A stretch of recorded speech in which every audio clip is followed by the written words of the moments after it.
বিসমিল্লাহির রহমানির রহিম রব্বি ইশরাহ লি সাদরি ওয়া ইয়াসসির লি আমরি ওয়াহলুল উকদাতাম মিন লিসানি ইয়াফকাহু কাওলি।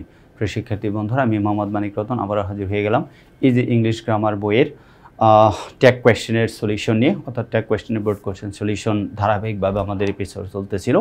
এই এপিসোডে আমরা প্র্যাকটিসের কোয়েশ্চেন নাম্বার 28 থেকে শুরু করব ইনশাআল্লাহ। ওকে, আমরা চেষ্টা করব 28 থেকে এই এপিসোডে 29-30 পর্যন্ত শেষ করে দেওয়ার জন্য। সকল যে ভাই বোন যার যেখানে যে ধরনের সমস্যাগুলো আছে সমস্যাগুলো সমাধান করে নেবেন। আর আমাদের যারা এখনই ইজি ইংলিশ গ্রামার বইটা সংগ্রহ করে নাই, অতি দ্রুত আমাদের লেখা ইজি ইংলিশ গ্রামার বইটা সংগ্রহ করুন। এবং আপনার টার্গেট যদি হয়ে থাকে 100 আউট অফ 100 এবং আপনার টার্গেট যদি হয়ে থাকে A+ পাওয়া ইংলিশে, ডেফিনেটলি আমাদের এই বইটা দ্রুততার সাথে সংগ্রহ করুন। আমাদের এই বই বাংলাদেশে প্রথম সম্পূর্ণ ডিজিটালাইজড বই, যেখানে আপনি বইয়ের সাথে শিক্ষককে ফ্রি পেয়ে যাবেন। অর্থাৎ আপনি যদি এই বইটা সংগ্রহ করেন, সাথে একজন শিক্ষক ফ্রি। কিভাবে? প্রত্যেকটা টপিকের ডান পাশে দেখবেন QR কোড দেওয়া আছে। তো QR কোডটা স্ক্যান করার সাথে সাথে আপনি যেখানে প্রবলেম ফেস করবেন, প্রবলেমগুলো সলিউশন করার জন্য একজন শিক্ষক হাজির হয়ে যাবে ইনশাআল্লাহ। সো প্রবলেম সলিউশন করার জন্য নতুন করে কোনো টিউটরের কাছে যেতে হবে না, সাথে কারো হেল্পও লাগবে না। জাস্ট আপনি শুধু সাথে একজন আমাদের লেখা ইজি ইংলিশ গ্রামার বইটা রাখলেই হবে। দেখেন 28 নম্বরের কোয়েশ্চেনটা যদি আমরা সলিউশনে যাই, তাহলে কি আছে? 1 নম্বর প্রশ্নে দেওয়া আছে, everybody wants to lead a better life. Everybody wants to lead a better life. এই যে কলিজার ভাই বোন, এখানে এভরিবডি দেওয়া আছে। এভরিবডি শব্দটা আমরা জানি কাপল ওয়ার্ড, এটা মনে আছে তো? এটাকে কি বলা হয়? Couple word. আর কাপল ওয়ার্ডের প্রোনাউন হচ্ছে দে। তো স্টেটমেন্টটা যেহেতু অ্যাফার্মেটিভ আছে, আমার আনসার লিখতে হবে নেগেটিভ। অ্যাফার্মেটিভ স্টেটমেন্টের কারণে নেগেটিভ আনসার যদি হয়, তো স্টেটমেন্ট ঠিক আছে, বাট এখানে এভরিবডি আছে, এর প্রোনাউন হচ্ছে দে। আর দের সাথে তো আমরা ডাজ লিখতে পারবো না। কখনো কি লিখতে পারবো? Of course not. তাহলে কী লিখতে হবে? ডু লিখতে হবে। তাহলে আমরা লিখলাম ডু, অক্সিলারি ভার্ব ডু, এর সাথে নট যোগ করলে হয়ে যায় ডোন্ট। এবার এভরিবডির পরিবর্তে প্রোনাউন ফর্মটা কি হয়ে যায়? দে হয়ে যায়, কারণ এটাকে বলা হয় হচ্ছে কি? এই কাপল ওয়ার্ড। এই এভরিবডি শব্দটাকে বলা হয় কাপল ওয়ার্ড। অর্থাৎ everyone, everybody, someone, somebody, anyone, anybody, no one, nobody, none, all আর ওয়ান, এগুলোকে বলা হয় কাপল ওয়ার্ড। এই জন্য হবে ডোন্ট দেই। A better life seldom comes without hard work. A better life seldom comes without hard work. অর্থাৎ কঠোর পরিশ্রম ছাড়া কখনো বেটার লাইফ আসে না। তাহলে এই বাক্যের দিকে যদি তাকাই, আমাদের প্রশ্নের সাবজেক্ট হচ্ছে আ বেটার লাইফ, অর্থাৎ বস্তুবাচক বিষয়। ভালো কথা, কোনো প্রবলেম নেই। কিন্তু এখানে একটা ওয়ার্ড দেওয়া আছে সেলডম, যেটাকে আমরা এর আগেও পেয়ে গেছি কয়েকবার, এখনও পেয়ে গেলাম। আর এটাকে বলা হয় হচ্ছে কি ওয়ার্ড? এটাকে বলা হয় থার্ড জেন্ডার মার্কা ওয়ার্ড। আর আপনি যদি থার্ড জেন্ডার মার্কা ওয়ার্ডের কথা চিন্তা করেন, থার্ড জেন্ডার মার্কা ওয়ার্ডের ক্ষেত্রে সবসময়ের জন্য অর্থ দেখতে অ্যাফার্মেটিভ হলেও এর ভেতরের অর্থ থাকে নেগেটিভ। তো স্টেটমেন্টটা নেগেটিভ দেওয়া আছে, আমাকে আনসার লিখতে হবে অ্যাফার্মেটিভ। আবারও বলি কলিজা ভাই বোন, আপনাকে থার্ড জেন্ডার মার্কা ওয়ার্ডগুলো মনে রাখতে হবে। Hardly, scarcely, barely, rarely, seldom, little এবং ফিউ, এই 7টা ওয়ার্ডকে বলা হয় হচ্ছে থার্ড জেন্ডার মার্কা ওয়ার্ড। তো থার্ড জেন্ডার মার্কা ওয়ার্ডের ক্ষেত্রে আপনি মিনিংটা ক্যারি করে হচ্ছে নেগেটিভ, আর এর স্টেটমেন্টটা হবে হচ্ছে অ্যাফার্মেটিভ। যদি তাই হয়ে থাকে, কামস আছে প্রেজেন্ট ইনডিফিনিট টেন্স, আর সাবজেক্টে দেওয়া আছে আ বেটার লাইফ, এটা হচ্ছে একটা জীবনের কথা বলা হয়েছে, বস্তুবাচক বিষয়। এর প্রোনাউন হবে ইট। তাহলে ইটের সাথে হয় ডাজ, লিখলাম ডাজ। ওকে, ডাজ, আর প্রোনাউন হবে ইট, এটা আনসার হবে ডাজ ইট। কেন? কারণ এই সেলডমটা হচ্ছে থার্ড জেন্ডার মার্কা ওয়ার্ড, এর ভেতরের অর্থটা হচ্ছে নেগেটিভ, স্টেটমেন্ট নেগেটিভ, আর আনসার হয়েছে affirmative. C number, we have to work hard for this. বলছে we have to work hard for this.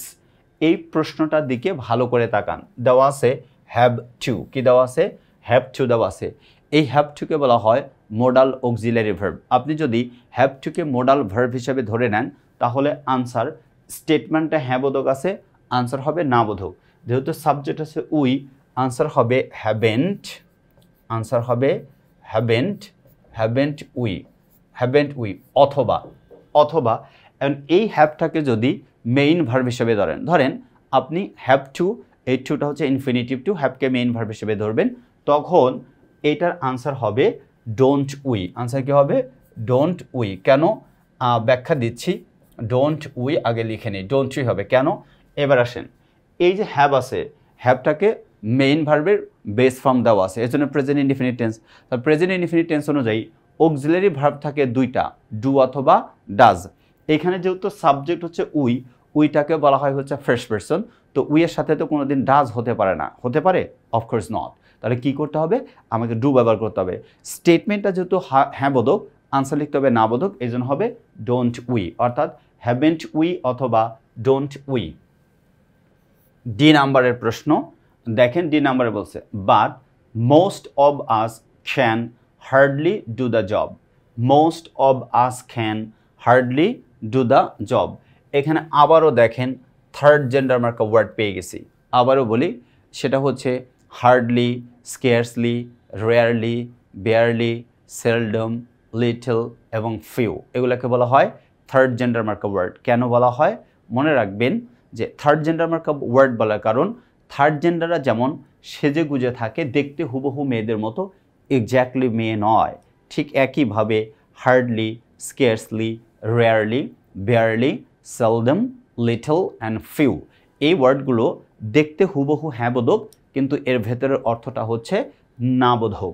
তার মানে এর ভেতরে না বোধক অর্থ আছে। এটা স্টেটমেন্ট না বোধকের, অর্থাৎ নেগেটিভ। আমাকে অ্যাফার্মেটিভ আনসার লিখতে হবে। এখন এখানে সাবজেক্টের বিষয় লেখা আছে বাট মোস্ট অব আস, অবের পরে যে অবজেক্ট থাকে ওই অবজেক্ট অনুযায়ী সাবজেক্ট ঠিক করতে হয়। এখানে আছে মোস্ট অব আস, আসের প্রোনাউন হচ্ছে উই, তার মানে এটাকে লিখতে হবে উই ক্যান, একে লিখতে হবে ক্যান উই, এটা আনসার কী হবে ক্যান উই। কিন্তু এইখানে যদি ক্যান না মানে আস না থেকে এরকম থাকতো, যাচ্ছা ভাইয়া মনে করেন লেখা আছে বাট মোস্ট অব ইউ, কি লেখা আছে মোস্ট অব ইউ, তাহলে আনসার কি লিখতাম ক্যান ইউ। যদি লেখা থাকতো মোস্ট অব দেম, তাহলে কি লিখতাম ক্যান দেই। বুঝতে পারছেন কি না? আচ্ছা, এইবার লাস্ট ওয়ান, এই নাম্বারের প্রশ্নটা আনসার কি হবে দেখেন। Actually life is not a bed of roses, এটা বলছে life is not a bed of roses, জীবন ফুলসজ্জা নয়। Actually life is not a bed of roses, এই বাক্যটা অর্থাৎ এই সেন্টেন্সটা দেওয়া আছে নেগেটিভ স্টেটমেন্টে, আমাকে এটাকে অ্যাফার্মেটিভ বানাইতে হবে। তো অ্যাফার্মেটিভ যদি করতে যাই, এখানে নট মাইনাস হয়ে যাবে, নট তো লেখা যাবে না, বাদ দিলাম। এখানে দেখেন ইজ টু বি ভার্ব ব্যবহৃত হয়েছে, এই সেন্টেন্সে টু বি ভার্ব ব্যতীত অন্য কোনো ভার্ব খুঁজে পাবেন না। যেহেতু অন্য কোনো ভার্ব নাই, তার মানে টু বি ভার্বে মেইন ভার্ব, টু বি ভার্বে অক্সিলারি ভার্ব, তো অক্সিলারি ভার্ব হিসেবে ইজ নিলাম। ওকে, এবার প্রদত্ত সাবজেক্টের আমাকে কি নিতে হবে প্রোনাউন ফর্ম, প্রদত্ত সাবজেক্টের প্রোনাউন ফর্ম নিতে হবে। তাহলে ইজ ইট, আনসার নিতে হবে ইজ ইট, কি লিখতে হবে is it. Actually life is not a bed of roses, answer হবে ইজ ইট, আনসার কি হবে ইজ ইট, আনসার কি হবে ইজ ইট। এই ছিল হচ্ছে 28 নাম্বারের আনসার। তো কলিজার ভাই বোন দেখেন একই রুলস, একই টাইপের কোয়েশ্চেন, বোর্ড কোয়েশ্চেনগুলোকে বারবার রিপিট করছে। তার মানে আপনি যদি আমি যেভাবে সলিউশন করে দিচ্ছি ঠিক এইভাবে আমাদের লেখা ইজি ইংলিশ গ্রামার বইটা সংগ্রহ করে প্র্যাকটিস করতে থাকেন, বিলিভ ইট অর নট ইনশাল্লাহ প্রশ্ন এর চেয়ে যত কঠিন হোক, যেভাবে আসুক না কেন, আপনি প্রশ্নের সলিউশন করতে পারবেন ইনশাল্লাহ। এখন দেখেন আমরা যদি 20 নাম্বার কোয়েশ্চেনটা সলিউশন করতে যাই, 20 নাম্বার কোয়েশ্চেনে কী লেখা আছে, 20 নাম্বার কোয়েশ্চেনে দেওয়া আছে দেখেন এই নাম্বারে লেখা আছে he let me do it, he let me do it. এই টাইপের কোয়েশ্চেন কিন্তু আরেকটা এপিসোডে আমি সলিউশন করে দিয়েছিলাম, এই টাইপের কোয়েশ্চেন আরেকটা এপিসোডে আমি সলিউশন করে দিয়েছি। এই যে লেট আছে কলিজা ভাই বোন, এই লেট তিনটা একই রকম, অর্থাৎ প্রশ্নে লেট এটা V1, লেট এটা V2, লেট এটা V3, অর্থাৎ V1, V2 এবং V3 দেখতে সবগুলো একই রকম, দেখতে সবগুলা একই রকম, অর্থাৎ V1, V2 এবং V3, V1, V2 এবং V3। তো এটা যদি V1 হয় তো গ্রামাটিক্যালি ভুল দেওয়া আছে, কারণ সাবজেক্ট হচ্ছে he, third person singular number. তো সাবজেক্ট যদি থার্ড পারসন সিঙ্গুলার নাম্বার হয়, according to the present indefinite tense, আমাকে ভার্বের সাথে with the verb we have to add S or ES.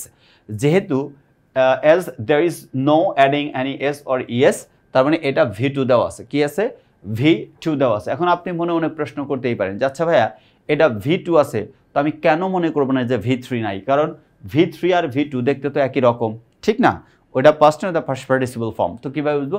মনে রাখেন V3 কখনো একা বসতে পারে না, উইদাউট হেল্পিং ভার্ব V3 কখনোই বসতে পারে না। আচ্ছা, তার মানে এটাকে যদি হ্যাঁ বসতে পারে না বলতে বসতে পারে, ওইটা নন ফাইনাইট ভার্ব হবে, অ্যাডজেক্টিভের দায়িত্ব পালন করবে, এটা কখনো ভার্ব থাকবে না।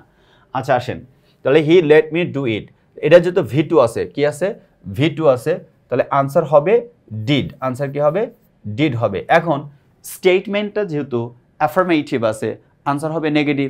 তাহলে ডিডের সাথে যদি নটটা যোগ করে দেই হয়ে যায় ডিডেন্ট, আর হি আছে, হি হয়ে যাবে, অর্থাৎ ডিডেন্ট হি। আনসার কি হবে? Didn't he. B number, let's be sincere in our life.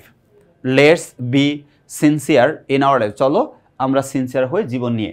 তাহলে লেটস আছে, আমরা খুব সহজেই জানি কোনো বাক্যের মধ্যে যদি লেটস অথবা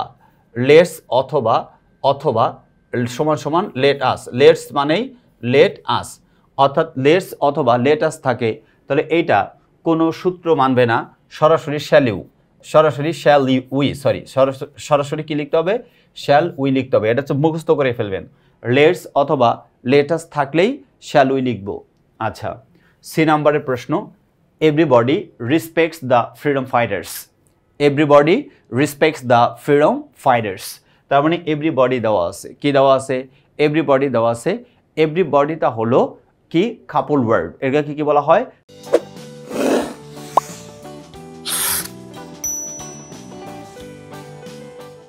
কাপল word, someone, somebody, anyone, anybody, no one, nobody, everyone, everybody, none, all আর ওয়ান। নান, অল আর ওয়ান, এগুলোকে বলা হয় হচ্ছে কাপল ওয়ার্ড। আর কাপল ওয়ার্ডের প্রোনাউন যেন কি হয় কলজা ভাই বোন? এক্স্যাক্টলি কি হয়? দে হয়। যেহেতু দে হয়, তার মানে আমাকে প্রোনাউন দে ধরে যদি লিখি, এখানে রেসপেক্ট থাকা সত্ত্বেও দের সাথে তো ডাজ হতে পারে না। হতে পারে কি? Of course not. তাহলে কি হয়? ডু হয়। স্টেটমেন্টটা যেহেতু অ্যাফার্মেটিভ দেওয়া আছে, নেগেটিভ বাধ্যতামূলকভাবে করতে হবে, তাহলে ডাজের সাথে নট যোগ, ডুর সাথে নট যোগ করলে হয়ে যায় ডোন্ট। হয়ে যায় কি? ডোন্ট। আর প্রোনাউন, কাপল ওয়ার্ডের প্রোনাউন হচ্ছে দে, আমাকে দে লিখতে হবে, অর্থাৎ আনসার হচ্ছে ডোন্ট দেই। Everybody respects a freedom fighter, everybody respect the freedom fighters, answer হবে ডোন্ট দেই। আমরা যদি এবার কোয়েশ্চেন নাম্বার ডি ফলো করি, success cannot be achieved without efforts. Success cannot be achieved without efforts. তার মানে এই যে সাকসেস আছে, cannot দেওয়া আছে, স্টেটমেন্টটা কিন্তু নেগেটিভ দেওয়া আছে। স্টেটমেন্টটা কি দেওয়া আছে? নেগেটিভ। যেহেতু স্টেটমেন্ট নেগেটিভ দেওয়া আছে, আমার আনসার লিখতে হবে অ্যাফার্মেটিভ। আমি যদি অ্যাফার্মেটিভ আনসারের কথা চিন্তা করি, প্রথমে আমাকে অক্সিলারি ভার্ব ঠিক করতে হবে। ক্যান নটের নট মাইনাস করে দিলে ক্যান হয়ে যায়। কি হয়ে যায়? ক্যান হয়ে যায়, লিখলাম ক্যান। এখন সাবজেক্টের প্রোনাউন ঠিক করতে হবে, প্রদত্ত সাবজেক্টের প্রোনাউনটা ঠিক করতে হবে। তো প্রদত্ত সাবজেক্টে দেওয়া আছে সাকসেস, এটা একটা বস্তুবাচক বিষয়, এর আনসার হবে ইট। আনসার কি হবে? ইট, অর্থাৎ can it. Success can not be achieved without efforts, তার মানে এটার আনসার হবে ক্যান ইট। আনসার কি হবে? ক্যান ইট। এবার যদি আমরা ই নাম্বারে যাই, he has to lead a miserable life. দেখেন আমরা 28 নাম্বারের যে প্রশ্নটা সলিউশন করছি, 28-এর সি এবং 29-এর ই একই সূত্রে গাথা। এখানে দেখেন he has to lead a miserable life, আপনি যদি এই হ্যাজ টুটাকে মোডাল অক্সিলারি ভার্ব হিসেবে ধরেন, তাহলে আনসার লিখতে হবে মোডাল ভার্ব যা থাকে তাই নিতে হয়। হ্যাজ আছে, হ্যাজ নেব, নিলাম হ্যাজ। স্টেটমেন্টটা যেহেতু দেওয়া আছে অ্যাফার্মেটিভ, আনসার হবে নেগেটিভ। নেগেটিভ করতে হ্যাজ নটকে একসাথে লিখলে হয়ে যায় হ্যাজেন্ট। কি হয়ে যায়? হ্যাজেন্ট, লিখলাম কন্ট্রাকশন ফর্ম। তাহলে হ্যাজেন্ট, সাবজেক্ট হি আছে, হি হয়ে যাবে তাহলে। আচ্ছা, এটা হচ্ছে অবলিক অথবা। যদি মনে করেন যে এই হ্যাজটাকে মোডাল ভার্ব হিসেবে ধরবো না, মেইন ভার্ব হিসেবে ধরবো, ভার্বের বেস ফর্ম, অর্থাৎ ভার্বের বেস ফর্ম দেওয়া আছে, বেস ফর্ম দেওয়ার কারণে এটা আনসার হবে প্রেজেন্ট ইনডিফিনিট টেন্স। তাহলে হি যেহেতু আছে সাবজেক্ট, এর সাথে হবে হচ্ছে ডাজ। কি হয়ে যাবে? ডাজ। এর সাথে নট যোগ করলে হয়ে যায় ডাজেন্ট। আর প্রোনাউন ফর্ম হি তো দেওয়াই আছে, তাহলে আনসার হবে hasn't he oblique doesn't he. Hasn't he oblique doesn't he. এই ছিল হচ্ছে 29 নাম্বারের নাম্বারের প্রশ্ন। আবারও খেয়াল করেন, হ্যাজ টু এটাকে যদি মডাল ভার্ব ধরেন তাহলে আনসার হবে হ্যাজেন্ট হি, আর যদি মেইন ভার্ব ধরেন তাহলে আনসার হবে হচ্ছে ডাজেন্ট হি। আচ্ছা, আমরা যদি এইভাবে সহজ থেকে আরও সহজতার ওয়েতে যে কোনো টপিকের সমস্যার সমাধান করতে চাই, ডেফিনেটলি ইনশাল্লাহ we need to collect the book easy English grammar, because easy English grammar বইয়ে প্রত্যেকটা জিনিস একদম সহজ এবং সাবলীলভাবে উপস্থাপন করা হয়েছে। হোপসো আপনি পড়লেই বুঝতে পারবেন। তারপরেও যদি কোথাও কোনো ধরনের সমস্যা হয়, আমাদের সাথে একজন শিক্ষককে তো ফ্রি দিয়েই দিচ্ছি, অর্থাৎ আমার কিউআর কোড দেওয়া আছে, কিউআর কোডে স্ক্যান করার সাথে সাথে আপনি আমাদেরকে পেয়ে যাবেন, আপনার সমস্যা সমাধান হয়ে যাবে। আচ্ছা, এবার 30 নম্বর প্রশ্নটা যদি আমরা সলিউশন করি, দেখেন এই যে এখানে যে কিউআর কোডটা দেওয়া আছে, এই কিউআর কোডটা হচ্ছে ডামি কিউআর কোড। এটাকে কি বলা হয়? Dummy QR code. এই কিউআর কোড স্ক্যান করলে কিন্তু আমাকে পাবেন না, এটা নমুনা দেখানো হয়েছে। ডেফিনেটলি আমাদের যে বই ইজি ইংলিশ গ্রামার, আপনি যদি আমাদের বই ইজি ইংলিশ গ্রামারটা সংগ্রহ করেন তাহলে ওইখানে যে কিউআর কোডটা দেওয়া থাকবে, কিউআর কোডটা স্ক্যান করার ইনস্ট্যান্টলি দেখবেন আমি হাজির হয়ে গেছি ইনশাল্লাহ আপনার যেখানে যে সমস্যা আছে সমস্যা ফিক্স আপ করে দেওয়ার জন্য ইনশাল্লাহ। আসেন 30 নম্বরের এই নাম্বারের প্রশ্ন, আনসারটা কি হয়? Time and tide wait for none. এটা কিন্তু মানে এটা সত্যি কথা, এটা বলতে একটু এখানে ডিবেট আছে এই প্রশ্ন নিয়ে। কেউ বলে time and tide waits for none, কেউ বলে time and tide wait for none. It depends. এখন কথা হচ্ছে প্রশ্ন যেমন আনসার তেমন। প্রশ্নের দিকে তাকান, টাইম অ্যান্ড টাইড, ভার্ব কি দেওয়া আছে? ওয়েট দেওয়া আছে। তার মানে টাইম আলাদা, টাইড আলাদা, এটা প্লুরাল, অর্থাৎ প্লুরাল হিসেবে ব্যবহৃত হচ্ছে। প্লুরাল ব্যবহার কারণে ভার্বের বেস ফর্ম। কিন্তু অন্য একটা কোথাও ওই যে আমি সবসময় বলি যে কলিজা ভাই বোন, শ্রেণীকক্ষে ক্লাস মানে ইন ক্লাস টিচাররা সবসময় আপনাদের সবচেয়ে সহজ সরল যেগুলো টপিক এগুলো আলোচনা করে দেয়। এরকম ধরেন শ্রেণীকক্ষে ক্লাস টিচার আপনাকে দেখাবে কলা, যে এই যে কলা, এক ছড়ি কলা না দেখাবে, বান্দরের মতো মানে বান্দরের কলা ঝুলায় রাখবে। বান্দররা যেমন কলা দেখে লাফালাফি শুরু করে দেয়, আপনারা তো স্টুডেন্ট অনেক বেশি লাফালাফি শুরু করে দেয়। Um sorry, it is just kidding. আচ্ছা, মানে দুষ্টুমি এই সে, আরে সহজ কোনো ম্যাটার না দোস্ত, এটা একেবারে সহজ পারি, মানে কত রকমের যে কথা উঠে যায়, বা পরীক্ষা একেবারে পুরো ফাড়ায় দেমুগা, এরকম একটা মনোভাব তৈরি হয়ে যায় ভেতরে। ঠিক কি ঠিক না বলতে ভাই বোন? ডেফিনেটলি। কিন্তু যখন পরীক্ষার হলে যান, প্রশ্ন পাওয়ার পর আপনার মাথায় যায় আউলাইয়া। কিভাবে? ক্লাসে টিচার দেখাইছে কলা, কিন্তু পরীক্ষার হলে প্রশ্নপত্রে দিয়ে দিছে মূলা। এইবার নাও লও ঠেলা। তার মানে আমাকে ক্লাসে শিখাইলো কলা, যে কাঁচা কলা পাকা কলা কেমনে খেতে, ইটস ওকে ফাইন ওকে। এইবার এটা যখন প্রশ্ন চলে গেছে পাবলিক এক্সামে, তখন দিয়ে দেখা দিছে কি মূলার ছবি দিয়ে দিছে। এবার মূলা প্রমাণ করে কেমনে খায়, বুঝতে পারছেন তো? তার মানে কি আমাকে কলার সাথে সাথে অন্য চিন্তা করেও রাখতে হবে যে অন্যান্য ফর্মুলাগুলো কী হতে পারে, কিংবা অন্য কোনো ভেজিটেবলস দিয়ে আমি কিভাবে কি ইউজ করব। ঠিক কি ঠিক না? ঠিক একইভাবে দেখেন এইখানে আমি শিখে দিলাম, প্রশ্ন এটা আসলো time and tide wait for none. এটা প্লুরাল হিসেবে আনসার হবে দেখেন প্রেজেন্ট ইনডিফিনিট টেন্স। এটা যেহেতু প্লুরাল, তার মানে প্লুরালতে ডাজ হতে পারে না, ডোন্ট হয়। ডোন্ট আর এটার প্রোনাউন হবে দে, প্লুরাল প্রোনাউন হবে দে। কিন্তু প্রশ্নে যদি ওয়েট না থেকে ওয়েটস থাকে, লেখা আছে time and tide waits for none, তখন কিন্তু আপনাকে ডোন্ট লিখলে চলবে, দন্ত নয় করে না, তখন হয়ে যাবে ডাজেন্ট ইট। তখন এটা সিঙ্গুলার ধরতে হবে, একই জাতীয় বস্তু হিসাবে, তখন তো আনসার লিখতে হবে ডাজেন্ট ইট, মাইন্ড ইট। এরকম কিন্তু আপনাকে মানে পেঁচায়া কোয়েশ্চেন করতে পারে। বা ডোন্ট ওয়ারি, যারা আমাদের সাথে থাকবেন, টেকনিক ইজি এডুকেশনের সাথে থাকবেন, টেকনিক ইজি এডুকেশনের সাথে থেকে ইজি অর্থাৎ grammar book, easy English grammar বইটা সংগ্রহ করবেন, ডেফিনেটলি আপনি ভালো করতে পারবেন নিঃসন্দেহে, কারণ এই সমস্ত জিনিসগুলো ভেঙে ব্যাখ্যা দেওয়া হয়েছে। আচ্ছা, এবার যদি আমরা বি নাম্বারের সলিউশনে যাই, unfortunately many of us waste our time, many of us waste our time. তাহলে ওয়েস্ট আছে, স্টেটমেন্টটা অ্যাফার্মেটিভ আছে, আনসার হবে নেগেটিভ। এখন আমাকে আগে প্রোনাউনটা ঠিক করতে হবে। মেনি অব আস, অব হচ্ছে প্রিপোজিশন, এরপরে কি দেওয়া আছে? আস দেওয়া আছে।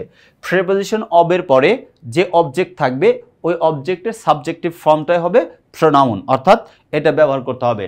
তার মানে ওয়েস্ট আছে V1 প্রেজেন্ট ইনডিফিনিট টেন্স, যেহেতু আস আছে এর সাবজেক্টিভ ফর্ম হচ্ছে উইয়ের সাথে তো আর আমি ডাজ লিখতে পারি না, পারি কি? Of course not. ইয়েস অফকোর্স পারেন, কিন্তু কখন? যদি ভুল করেন। আপনি ভুল করে লিখতে পারেন, আপনি লিখেন উই ডাজ নট, এটা তো অবশ্যই হয়েছে, হয় নাই এটা বলতে পারেন, অবশ্যই হয়েছে, কিন্তু কি হয়েছে বলেন তো? ভুল হয়েছে। এক্স্যাক্টলি। তার মানে এটার আনসার হবে ডোন্ট, এটা না বোধক করতে হবে, লিখলাম না বোধক। আর আস এর সাবজেক্টিভ ফর্মটা হচ্ছে উই, আস অবজেক্টের সাবজেক্টিভ ফর্মটা হচ্ছে উই, আনসার হচ্ছে ডোন্ট উই। এখন মেনি অব ইউ যদি থাকতো, পরীক্ষায় আপনি এটা শিখে দিলাম, পরীক্ষায় চলে আসলো মেনি অব ইউ, তাহলে আপনি কি ওখানে উই লিখতে পারবেন? অফকোর্স না, কি লিখতে হবে? ইউই লিখতে হবে। আর ইউ আসলো না, পরীক্ষা হলে গিয়ে কি পেলেন জানেন? লেখা আছে মেনি অব দেম, তখন আপনি চিন্তা করেন ইউ লিখবেন, উই লিখবেন, নাকি দেমের যে সাবজেক্টিভ ফর্ম তাকে লিখবেন, কোনটা? কইল ভাই বোন, ওয়াও গ্রেট। তার মানে দেমের সাবজেক্টিভ ফর্ম লিখতে হবে, এজন্য এইটার আনসার তখন হয়ে যাবে ডোন্ট দেই। কিন্তু এখানে তো আর দেম নাই, ইউ নাই, আস আছে, এজন্য উই হয়ে গেছে। আচ্ছা, এবার যদি আমরা সি নাম্বার প্রশ্নের সলিউশনে যাই, none can prosper in life without utilising time properly. None can prosper in life without utilising time properly. তার মানে নান ক্যান আছে, মোডাল অক্সিলারি ভার্ব ক্যান দেওয়া আছে, তো আমার তো ভার্ব দেওয়াই আছে, মানে অক্সিলারি ভার্ব দেওয়া আছে, আমরা টেনশন নাই, শুধু অক্সিলারি ভার্বকে টেনে নিয়ে যাব, কিন্তু স্টেটমেন্টটা দেওয়া আছে নেগেটিভ, তাহলে আনসার হবে অ্যাফার্মেটিভ। এইবার আমরা ক্যান আগে লিখে নেই, ধরেন এর সাথে কোনো নট যোগ করা যাবে না, কারণ স্টেটমেন্টটা হচ্ছে নেগেটিভ, আনসার হবে অ্যাফার্মেটিভ। ভালো, এখন আমাকে সাবজেক্টের প্রোনাউন ফর্ম ব্যবহার করতে হবে। সাবজেক্টে কি দেওয়া আছে? নান দেওয়া আছে। কি দেওয়া আছে কলজা ভাই বোন? নান দেওয়া আছে। নানটা কি ওয়ার্ড বলেন তো? Couple word, right. অর্থাৎ someone, somebody, anyone, anybody, no one, nobody, everyone, everybody, none, all আর ওয়ান, এগুলাকে বলা হয় কিওয়ার্ড, কাপল ওয়ার্ড। আর কাপল ওয়ার্ডের প্রোনাউন কি? এক্স্যাক্টলি দেই। তার মানে এইটার আনসার হবে দেই, এটা আনসার কি হয়ে যাবে? দেই হয়ে যাবে। আচ্ছা, ডি নাম্বারের কথা যদি চিন্তা করি, so everybody should realise this truth. So everybody should realise this truth. আচ্ছা, শুড রিয়ালাইজ এটা দেওয়া আছে, মনে রাখেন, মানে মোডাল অক্সিলারি ভার্ব দেওয়াই আছে, তার মানে আমাকে অক্সিলারি ভার্ব নেওয়ার টেনশন করতে হবে না, যা আছে তাই লিখব। এখন স্টেটমেন্টটা দেওয়া আছে হ্যাঁ বোধক, আনসার লিখতে হবে না বোধক। তো শুডের সাথে যদি নট যোগ করি তাহলে এটা হয়ে যায় হচ্ছে শুডেন্ট। কি হয়ে যায়? শুডেন্ট, লিখলাম শুডেন্ট। ভালো কথা। এইবার আমাকে সাবজেক্টের দিকে তাকাইতে হবে। সাবজেক্ট কি দেওয়া আছে? এভরিবডি দেওয়া আছে। তো আমরা জানি এভরিবডি হচ্ছে কাপল ওয়ার্ড, তো কাপল ওয়ার্ডের প্রোনাউন হচ্ছে দেই, তার মানে শুডেন্ট দেই, আনসার হবে শুডেন্ট দে। আনসার কি হবে? শুডেন্ট দেই। আচ্ছা, last but not the least, E number, let's make the best use of time. Let's make the best use of time, এই যে লেটস দেওয়া আছে, লেটাস অথবা লেটস যে কোনো একটা থাকলেই সরাসরি আনসার হবে শ্যাল উই। এটা কোনো রুলস, কোনো কিছু মানার দরকার নাই, সরাসরি আনসার শ্যাল উই লিখে দিবেন, আনসার হয়ে যাবে। অর্থাৎ এই যে দেখেন কলিজার ভাই বোন, এইরকম সহজ সরল প্রাণবন্তভাবে যদি আপনি প্রত্যেকটা প্রশ্নের সলিউশন করতে চান এবং নিজেকে দক্ষ করে গড়ে তুলতে চান, ডেফিনেটলি আমাদের লেখা ইজ ইংলিশ গ্রামার বইটা সংগ্রহ করতে হবে, এবং যারা এখনও সংগ্রহ করে নাই তাদেরকে অবশ্যই সংগ্রহ করতে উৎসাহিত করবেন। কারণ দেখেন, আমরা চাই যে আপনার যেন প্রত্যেক মাসে এই ইংরেজি পড়তে গিয়া কোনো প্রাইভেট টিউটর কিংবা কোনো টিচার রেখে মানে 2, 4, 5, 10,000 টাকা খরচ করতে না হয়। আমরা চাই প্রত্যন্ত অঞ্চলে, গ্রামের প্রত্যন্ত অঞ্চলে স্কুলের একটা স্টুডেন্টে যেন ইংলিশের লেভেলটা চেঞ্জ করে নিতে পারে আমাদের মাধ্যমে, ইনশাল্লাহ। আমরা সেভাবে ব্যাখ্যা দিয়ে প্রত্যেকটা জিনিস আলোচনা করে দিয়েছি যেন আপনি সহজেই বুঝতে পারেন এবং সলিউশন করে নিতে পারেন। এই হচ্ছে আলোচনা 30 নাম্বারের। সো কলিজার ভাই বোন, see you the next episode. Till then, আল্লাহ হাফেজ, আসসালামু আলাইকুম ওয়া রাহমাতুল্লাহি ওয়া বারাকাতুহু।